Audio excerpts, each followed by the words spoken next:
Friends, இப்போ பாருங்கள் இறாலோட சுட்டுட்ருக்கோம். இதை பாருங்கள்,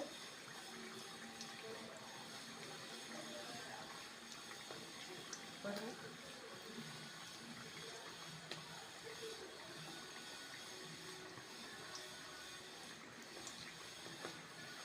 இறால் வைக்கிறோம் பாருங்கள். இந்த மாதிரி தான் இறாலோட சுடணும்.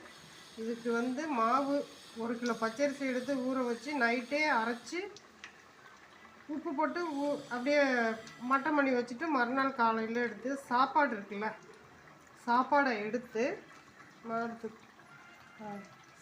எடுத்து இந்த மாவில் பிசைஞ்சு அதை அப்படியே இது பண்ணி தட்டி இப்படி எண்ணெயில் போட்டு எடுக்கணும்.